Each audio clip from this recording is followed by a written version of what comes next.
So before we start our debrief on the Ha Giang Loop, I just want to say how cute is this little top that I got for $10, 10 Australian dollars from a little market in Nha Trang. Bargain. And the other thing I want to say is we're currently in Saigon and it's so hot. It's 40, feels like 40 degrees. What is a must, which I've discovered, is you'll see all the locals riding around with these little bags, and it's actually, you know, different flavoured iced tea, and it was only 5 Vietnamese dong, which is, what's that, 30 cents? Yep, 30 cents. And it's just really refreshing. So that's my tip for today. But yeah, we've been so busy, we have not had a chance to sit down and talk about the loop. We also are new to this, so it was hard to find a quiet place where we weren't embarrassed with people listening to us. And obviously, you know, as we do the episodes, we will go through each place, but we just thought we'd do an overall sort of, like an overview of the trip. Yep. So we've been... A rehash of everything. Because it's a bit of a blur. Like when you're doing it, it's... A debrief. It's hard because you're tired and you're just going from one place to the other. Long days. Can't remember like where you are, like what place you're in at the time. So I've written some notes, so excuse if I just do glance down because it was, you know, a lot that we covered. So just needed to like put it all down and refresh ourselves on what we actually did. So we've been Ash mainly has been planning this trip for a long time. Over a year, I think. We watch a lot of YouTube videos on the loop to get inspiration, get tips. There aren't many current ones. And ones, there's a lot of them on the what do you call them? The easy riders. Yeah. A lot of the tour groups, like they've got that down pat. There's a lot of them, but we did it solo. We are well, to be frank, we're not old, but we're just too old to do the whole tour thing and sleep in hostel. We like our own bathroom, and we don't like to be on a set timetable and be sort of structured to have to do on their timeline. So we wanted to sort of do what we wanted to do, and we wanted to do it at our own pace. And Ash has been riding motorcycles for like 30 years. He has a motorcycle license. We should tell them about the magic bathroom. The magic bathroom? The one that we didn't have, but it appeared. In the bushes, that one? No, what are you talking about? One. The magic bathroom? In the hotel. There was no bathroom, and then she came up and gave it to us, remember? She showed us. Oh! We'll get to that. Yeah, we'll get to that. Oh, but that was embarrassing. I always must have forgotten about that. There was a few bush toilets as well. We so far, fingers crossed, have not had food poisoning, and we have never had well, this is only our second visit to Vietnam, but the stomach, it's different food to what you used to back home. So, you know, there might not be anything wrong with it, but anyway, it is what it is. I'm sure everyone has a bit of a funny tummy when they go to Southeast Asia. Okay, so we did the Ha Giang Loop clockwise. We did it over 4 days, 3 nights.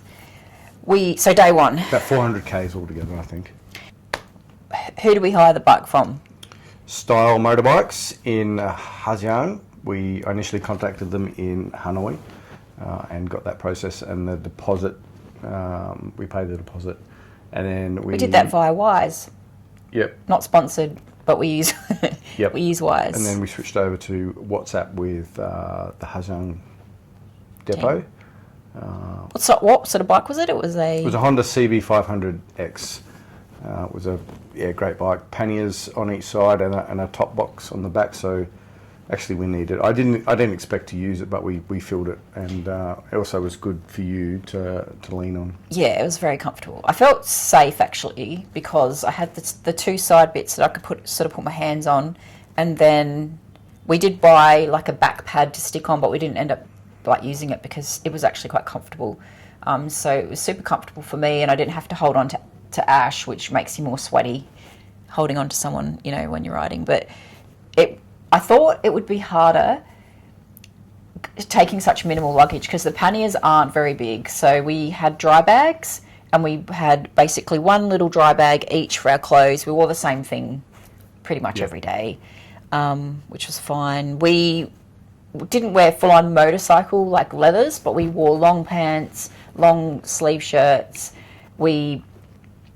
I don't know, the easy riders, yes, it's hot, they wear, short, all the kids on the tank on the back tops, wear tank tops and shorts. We just wanted to be just that little bit more sort of careful just in case, and also for sun protection. So we made sure that we were wearing proper enclosed shoes. Yeah. Not motorbike gear, but not shorts and thongs. And so we bought motorcycle helmets in Australia because we wanted to get proper ones, and we also mainly wanted to fit like an intercom system. So Ash researched that, and he spent, how much was that? So you got on special. It was only $600, yeah. Which meant that we could speak to each other, which was actually really handy, rather than doing some sort of gestures or tapping someone. It felt safer. The bike, how much did it cost us? Oh, so it cost 60 US a day, so what's that, probably 90 Australian a day, plus a damage waiver of 10 US a day, so maybe about $100 a day. And they wanted, they wanted like give you passports or pay a deposit. We just paid in dong. It was about 12 million. It was 12 million dong, which when we returned the bike, nothing went wrong, so she gave us back that immediately. So, but the bike was fine. We had no issues with it. Lots of people were admiring it because you just see a lot of like bike. Little bikes or scooters. I don't know how you do it on a scooter. Like you need the power up those steep sort of inclines and things. But Style Motorbikes were fantastic, and we would recommend them. We've done a review on them. We landed in Hanoi. We had one day in Hanoi, did some stuff. Then we were picked up we pre-booked Daaichi Travel to pick us up in a bus. So on the way there, departure was at 7 a.m. and that was a 12-seater limousine bus where you sit in reclining chairs, very comfortable, like club chairs. The weird thing is a different company actually picked us up, which was called Pham, which we had done the reviews on both companies, and we went with Daaichi because we felt that they had better reviews. But anyway, they picked us up. A tip is, if they say they're departing at 7, it's not at 7, it's always at least 30 minutes before. So always be ready 30 minutes before the departure time. And that took about 6 hours. Yep. And we had to stop. I read reviews saying that, you couldn't go to the toilet, and halfway through they pull into a stop. There's restrooms, there's the squat toilets. They did have normal toilets as well. And we actually had time for a pho bo, which, did I pronounce that right? Yep. I'm pretty bad at pronouncing the it was actually the worst one we've ever had. It was like tough as the beef, but we were grateful to have food. And a break, and then the bus driver was really safe. It was a bit hairy with all the buses and things, the big buses that zoom by, but he was really safe. And we got to, they dropped us directly to the Sheraton 4 Points, which we did a review on, and that was amazing. Yeah, amazing. Yeah, and pretty new hotel. We got a taxi to Style, and Ash wanted to make sure everything was set up and ready to go so that we could leave early. And the reason we wanted to leave early the next morning for day 1, which was Ha Giang to Yanmin, was why? Because even though I have an Australian driver's licence, Australia is not part of the Geneva Convention for International Driving Permits. Which is what, 1968? For the 1968 convention. They used the 1949. So I did buy one online, and it was fake, and it was rubbish, and it cost me about $200, but I ended up getting that back. The thing is like you watch the reviews and people say, click this link to this reputable, like there's a link here where you can apply for an IDP. But if you do your thorough research, to be perfectly honest, if you're an Australian, you cannot you're not drive no matter what you do online. Unless you have a Vietnamese license, or you have another nationality license, like a dual nationality from the UK, for instance, and then you can get an IDP, but that has to be issued in the UK, I believe. So anyway, not legal, although I had it, but I did have my Australian license. The funny thing is we did apply for one, which at the beginning, and then when it arrived, it was the most pathetic looking document you've ever seen. It wasn't even anywhere nearly remotely looking like an IDP. No. The dates were wrong. It was just, we ended up getting our money back actually on that, and then we were just like, well, we're probably just going to have to cop a fine. But it's unfortunate because you want to do the right thing and you want to apply for the right licenses, but you, as an Australian, you cannot. And you've got to take into consideration that it affects your travel. Like if you have travel insurance, it's void. So it's a risk that you take if you do this when you're not on the back of an easy rider. If you do it yourself. Yeah, we knew that, and we set off. So we deliberately set off early, 7 to 7:30 in the morning, so that we thought we could get through the main checkpoint of Ha Giang, which we did. We did, yeah. It was, Google said, you know, they start roughly, you know, at a certain time. So we just thought if we left a little bit earlier, maybe there was a chance that we could miss them. The easy riders, they get normally overnight buses that land or arrive at like 1 a.m. at the hostels. They sleep till 8. Breakfast is at 8:30. They have a briefing about 9, and then they're on the bike at 9:30. So we thought that was the other reason we left early, because we wanted to not only try to avoid a police checkpoint, but we wanted to get in front of easy riders. Not that there's anything wrong with the tour groups, but when you stop at all of these different viewpoints, you want to sort of get there when there's hardly any people there, because there were quite a few. I don't know how we did it, but somehow throughout the whole 4 days, we just managed to get to places right before or right after groups had been. So we were really, really lucky that we had a lot of the places to ourselves before, because it would have been quite annoying to rock up and try to take some photos or do something and there's like 200 people there. But anyway, so day one was to Yen Min. So we went early. Yep. We drove for, I don't know, how many hours was it that day? I think we did 5 or 6? 5 to 6 hours that day. We did to Yen Min that first day. So we stopped at Kwamba, was it Heaven's Gate? Which was, it's sort of signpost, you sort of miss it, it's right on the corner. But it's a big flight of stairs. Well, it's not a big flight. It's a flight of steep stairs up to a viewpoint. And we were the only ones there for that particular one, which was nice. Buxom Pass is another stop. Yep. And then that's one of the major viewpoints for all the switchbacks, the tight U-bend turns, which are awesome to ride and great to get footage of as well. And like Ash said, there's like viewpoints like frequently, and it was a little bit tiring constantly stopping, and we didn't have like massive amounts of coffee because there's not a lot of like restroom spots for females.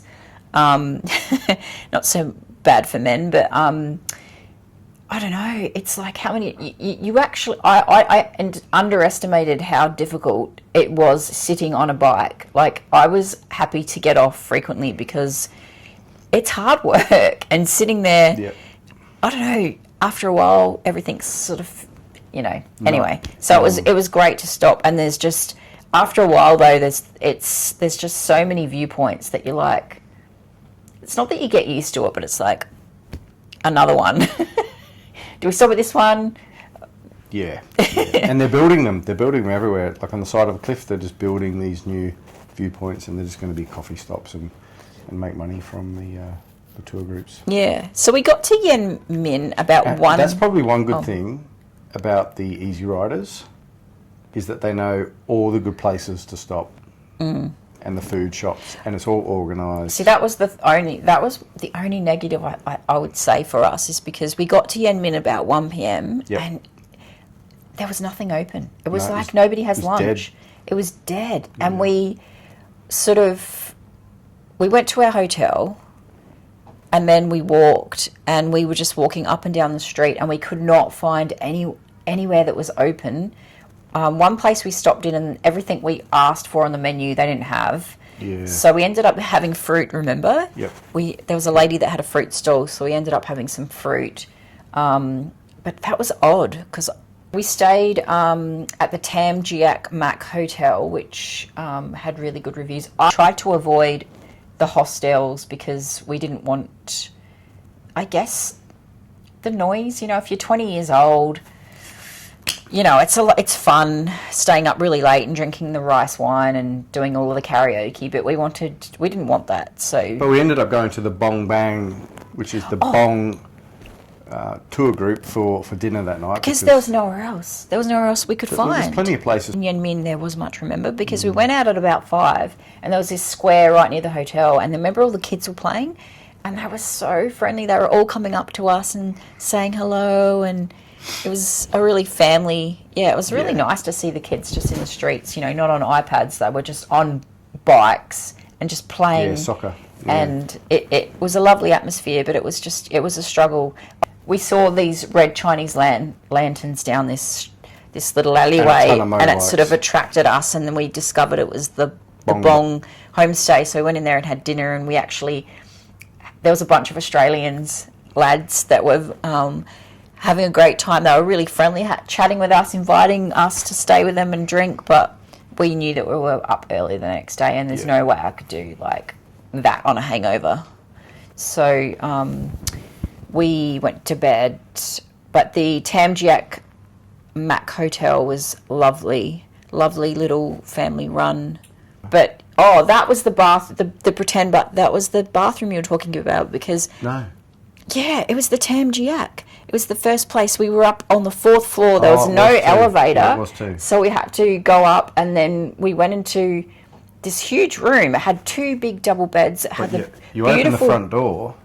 Beautiful view over the rice paddies, but you open the door and then you look in the room, and I was like, where's the bathroom? There's no bathroom. And then I went all the way back down, spoke to the lady with the Google Translate. She laughed, brought us up, and behind the main door that you open, if you close that door, then there was another door, and that was where our bathroom was. So she had, every time she saw us, she had a giggle, because I don't know why we didn't think, but because the door had just opened against the wall, we didn't think it was. No. But anyway, that was funny. But it was that was a really nice hotel, and that was $40. $40 Australian dollars a night. Okay, so day 2 was Yen Min to Miovac. Left about 7 o'clock again, and there was nothing open for breakfast. I don't think it's pronounced Miovac. Look, I don't pronounce any of these things correctly. I was saying Dujia, and it's actually Zuzar or something like that. So Zuzia. I've got a very Australian accent, and I don't pronounce anything correctly normally at the best of times. But anyway, we left. There was nothing open for food. So, because we didn't have breakfast included in... That's another thing with a homestay, is at least you get all of your food... Yeah, you do. ...provided, whereas... I'd do homestays next time. I wouldn't be going to hotels. Homestays, you get dinner. Yeah. It's all provided. So we didn't have any breakfast. Remember? We're on our way to Dong Van, but we actually went to the Lung Chu. Oh, Lung Chu, is it? Sorry. Lung Ku. It's the big flagpole that's on the right near the Chinese border. Yep. And so it's a bit of a detour, not a detour, but you kind of... Yeah, instead of going all the way to Dong Van, you turn left and go north. So we did that, and we fluked it. We rocked up. It's, what was it? It was about 40K dong each. A big tour group was leaving. We rocked up, got the ticket, and we walked up quite a lot of steps, which was a bit of it wasn't a struggle, but it was quite warm. Got up to the top, magnificent view, and then you can go up this spiral staircase up to the very top. And we got up the top, and there was nobody there. So we did a quick blur. 1 or 2 people. But and then it was very quiet. Literally, as we left, there were like hundreds of people. Yeah. Like, I wouldn't want to climb up that spiral staircase with all those people. No, carnage. So that that was great. then we went to for pizza. Yep. We actually had pizza. Yep. But I'd Googled that, and I kind of knew that that's what I wanted to do there. It was actually really nice pizza. Yeah. We had pizza and a puttanesca. Yeah, penne puttanesca. Pasta, and it was. And if you'd blindfolded me and asked me if it was the same as my favourite restaurant in Adelaide. Well, full puttanesca. Yep. Yeah. I probably couldn't have told the difference. Yeah, it was good. I mean, we always try to eat the local food, but we were just so hungry because we couldn't really find a lot of places to eat in these rural places. So we were just like, give us. Yeah. So that was great. Yep. And then for the afternoon, we went up. I don't know the exact location, but it's called the Death Cliff or the Skywalk. Yep. And you can pay. You're not allowed to ride your scooter up there because it's too dangerous. The path really wasn't dangerous, but I would expect that if everyone was riding their scooters up there, it would be dangerous. You couldn't pass people, and B, you couldn't put your scooter anywhere when you got at the top. So we started the walk. It looks a bit intimidating because it looks like there's like this little stone wall, and it just winds all the way up this mountain. And I was hot. It's only 20 minutes. I asked somebody. I said, "How long did it take?" And they said 18 minutes, and I thought they said 80. I wasn't gonna do it if it was 80 minutes one way, but it was only 20 minutes up, and then you get to this little rocky mountain thing, and there's this rock that juts out that people get their Instagram photos on, which Ash actually did, and we've took a video of that. Literally got off that, turned around, and there were like 200 people waiting to get up there. So we aced that as well. And walked back down, but that was definitely worth it. The view was pretty amazing. What else? We got to Meovac about 3 o'clock. That was our biggest day. That one. That was 8 hours. Yeah. Yeah, big day. Okay, so then we did another hotel that I'd booked through Booking.com called the Kewnlee Hotel. Lovely family that operate that. Now, Meovac was actually really good for food. So we didn't have the same problem that we had in Yen Min. So within walking distance to our hotel, we found a little place, a family-run place, and we had we had like a beef and that beef dish with the chili, and then we had the rice, that really tasty rice. The hotel room, that was only $20 a night, Australian, and it was really clean, had a lift. Just basic, but it's $20. $20, what do you expect? But it was great. It was comfortable. We went to bed pretty early. We didn't really film much because we were just so buggered, really. Tired. We were just so tired. Yep. Day 3, we departed a little bit later, about 8 o'clock, because Ash had found a banh mi place. Yep. That was literally across the road. Yep. We sat at the front. We didn't take away. We sat down. That was tasty, that banh mi. Yeah, that was nice. Yep. And then we jumped on the bike, and then you found us a coffee place, Mock Coffee. Yep, Mock. A little further down the street, and that was our caffeine hit. Yep, we were the only people there, and it was nice. They have a lot of cute quaint little cafes that are decorated, murals on the walls. They go to a lot of effort, for the tourists. So we decided we had the time. We sort of did a little bit of a double back and went to the to do the river cruise. Yep. So the Quay River, and it was worth it. I mean, it was touristy, but it was like $8 Australian each. Yep. So we just for about 45 minutes. Yeah, just pulled in, went to the ticket office, got the ticket. Ash got the tickets. We jump on a little shuttle bus. Yep. Takes you down to a little row of boats that are all set up and numbered. Yep, ready and to go. then They tell you what number to get on. You give them the ticket. They sort of, off you go. Delegate the boat. I had read a review that said that there's some people that get dressed up. You can hire these like traditional sort of costumes, and you can have your photos taken. And we happened to be put on a boat that had a group. So as soon as I saw that, I was like, oh dear, because in the reviews it was like they can take hours taking these photos. But this, it was a small group, and they were pretty respectful. They could tell that, like, we were the only two that weren't sort of dressed up, and they tried not to take too long and gave us a chance. We're pretty much standing behind them to get the shot, because there's a point where there's sort of two sort of mountains, and you want that shot in between the boat there. And they orientate the boat, and then. But it was lovely. It was definitely good. Worth it. I thought it was going to be a big touristy thing. Like, it reminded me of a bit of the Ninh Binh when we came to Vietnam 2 years ago. When we did the Tam Coc experience, and we remember it was just so touristy, and it was just hundreds of boats, but they didn't have a lot. They had quite a few boats, but it wasn't all jam packed. Like, you could pretty much be on the boat and get a full view of the bank and the river without it was good. The boats just being there. So I definitely would recommend that you do that. And then after that, we did we stopped at that famous switchback. I don't know what it's called, but the M, I don't know, whatever Ma Pi Lang Pass. Ma Pi Lang.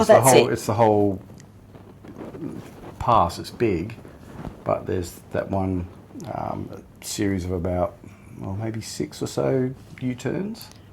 And there's that viewpoint descending down the mountain. And you can watch. It was really cool actually to sit up there and watch all of the bikes sort of come down, and we actually took some footage, but we actually sort of drove halfway down and parked and actually did some drone footage, which was really cool. So that was fun.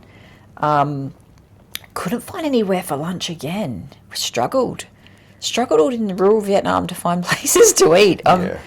But anyway, we got to Du Gia, or Zuzar, however it's supposed to be said, around 3 p.m. Yeah. And we had booked a homestay this time, Tom's Homestay, which was a little out of town. It was awesome though. But it was awesome because once we were there, we didn't have to go because it had a restaurant. They had a pool with the backdrop of the mountains. They had a bar. They had wine. Was that the first wine we found? And tonic. We've been searching for tonic water, and we roll into Tom's Homestay, and they had tonic water. The Tonic Saga. There was one place we were at. I don't know where it was. Was it Yen Min? We went to every little store and we could not find tonic because we're not beer drinkers. So we get our duty-free gin, and then we buy the tonic, and that's really the only alcohol we drink because it's hard to find decent wine. Yeah.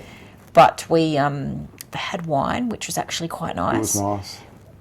They had the restaurant, so you could order individual meals, but they kind of encourage you to have a set. Yeah, 150,000 per person. We just got one for. Because we're not big eaters, and it was a lot of food. We struggled to eat it, and it was pretty much what they serve the groups. All throughout the loop. So you get the set dishes. It was a soup.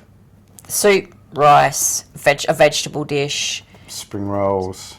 And a beef dish. But which you would get. We get sick of eating that like every day. But I mean, it was satisfying. Felt like home cooked. They were great. I really liked that homestay. It was really cute as well. We were in this little cabin, and we did a lot of research on the accommodation. That was 40 Australian dollars a night as well. So great value. And they were everyone we came across was just so nice and so accommodating and so helpful. Yeah. And the breakfast. And the breakfast the breakfast in the morning was 3 options: noodle soup. And we were thinking pho. But banana pancakes or bread, like a banh mi. Well, it just said bread and egg. Bread with egg. So I was going to have the banh mi, but they didn't. The rolls weren't ready. They hadn't been delivered, and I'm not a sweet person, so I didn't want to have the pancakes with the banana. So we ended up going for the soup, and it was literally like the instant noodles.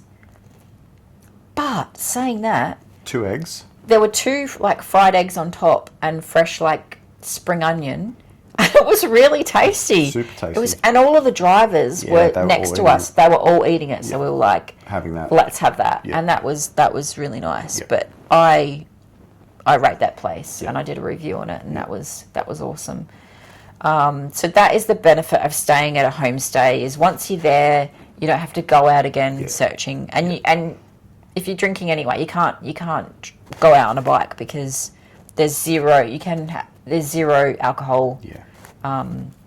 So we left early because we wanted to go to the Zuzar waterfall, which was only about 7 minutes, wasn't it? Yep.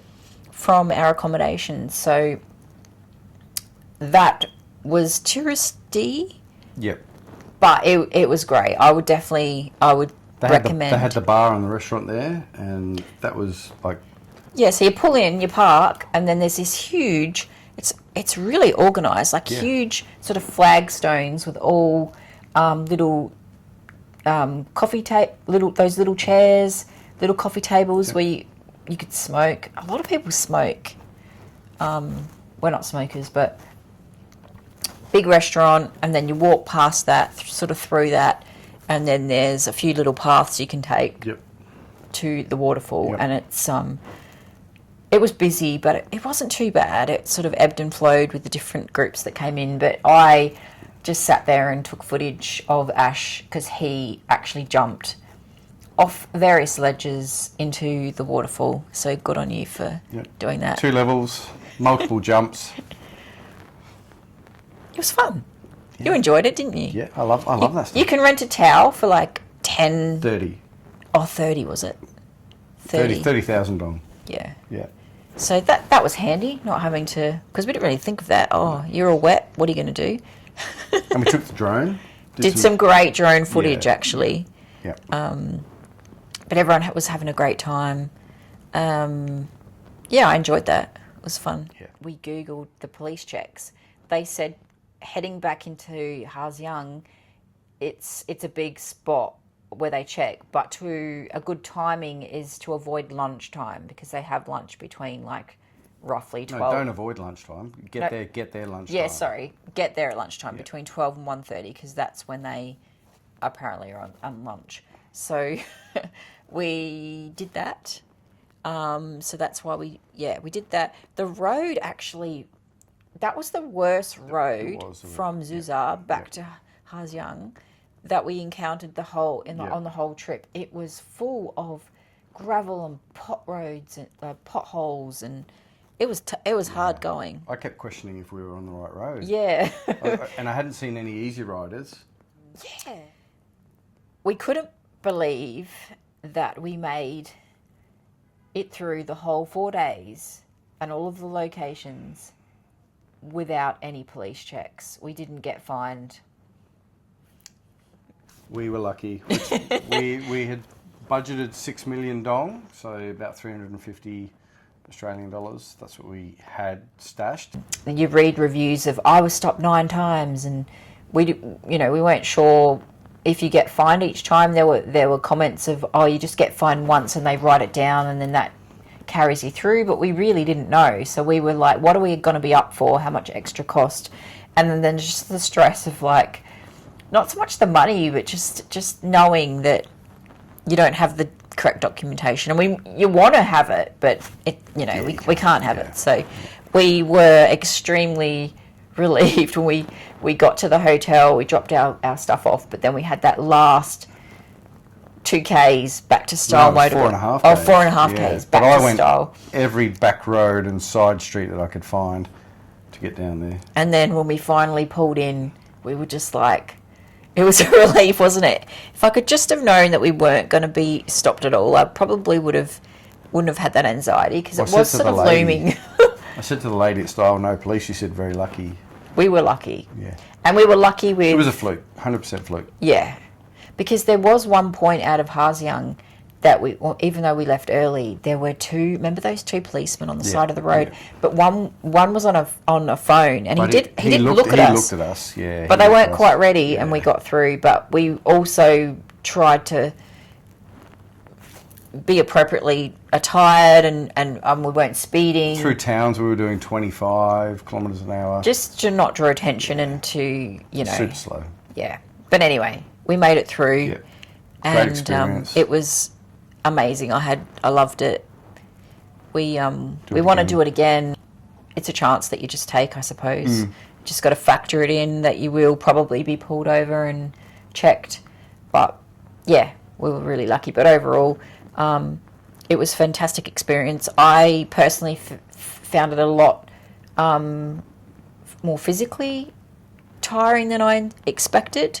I don't know if it's just because I'm not conditioned to being on a bike for that long or whether it's an age thing, but it was a little bit more difficult. You're tense and you're seeing the potholes and dodging the potholes. But I got to like look at everything, whereas Ash was like fully concentrating because he was riding all the time. So, and he did a great job actually. Yeah, it was I wouldn't recommend, if you don't have any experience riding a motorcycle, do not do this because there are steep drops. It is, yeah.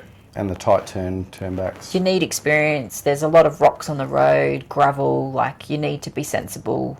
So maybe but the easy riders, I know they do this all the time, but they were fanging it. Yeah, they were. They were so fast. Like, we got overtaken many times, and I was. If we're doing 30, they're doing 50.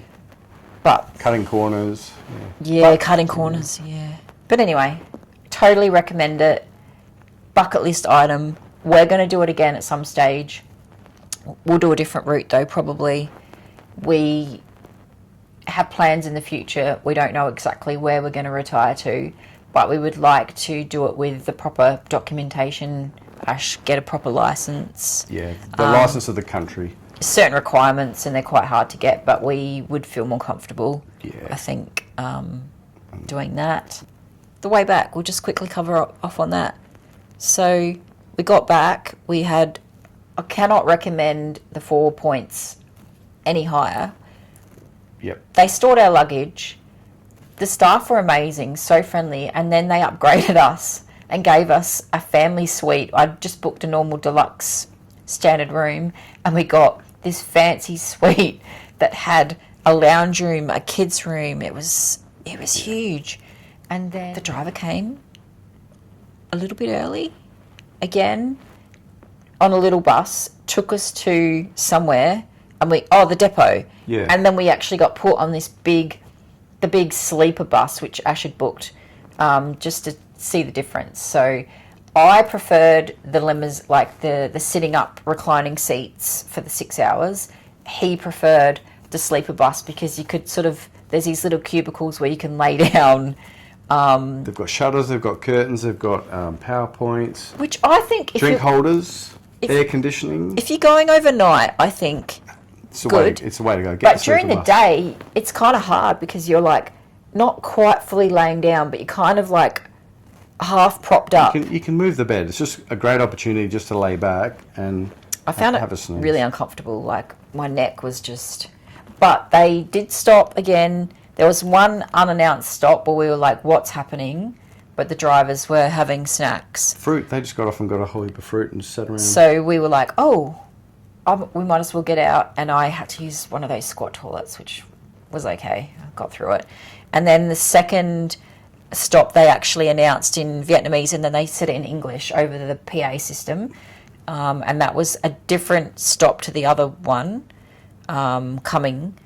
And you put your shoes in plastic bags when you get on. Don't wear sneakers. It's too hard to get off. Wear thongs because you're going to have to take your shoes off. But when you get off the bus, they pull up right next to this big bucket of thongs. And so they're like these don't take your shoes off. They're like these weird little like plastic shoes. Yeah, like little Crocs. Just don't think about it because I was like, I had bare feet and I was like, I could get tinea from this, but you just got to go with it. You just got to like put them on, go to the bathroom, and then come back, put them back in the bucket. And then just get back on the bus. Yeah, it's like, it's all good. It's all good, yeah. But we didn't actually eat anything on that stop because I brought snacks, and we didn't actually have time to have a proper meal on that stop.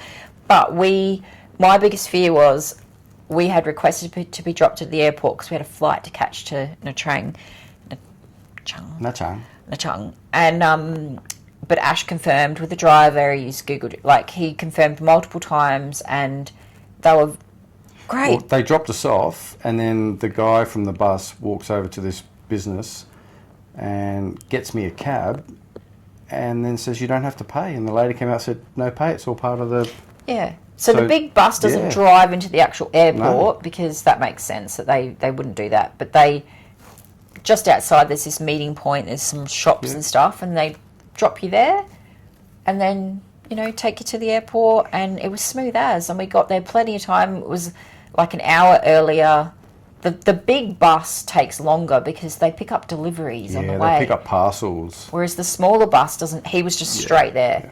But yeah, the bigger bus stopped quite a bit, and they were loading up like different packages and water and stuff, which wasn't a big deal, but it was about an hour longer. Yeah. So if you're on a time pressure, have a think about that. But we allowed ourselves plenty of time. Time with the flights, you know, in case of breakdowns or delays. It was a good bus company, even though it was a different one. So I don't know, if you're going to book, you can book directly with Bang Fan or Daaichi Travel. We got Bang Fan regardless of that, but that was about $100 for the bus for both of us.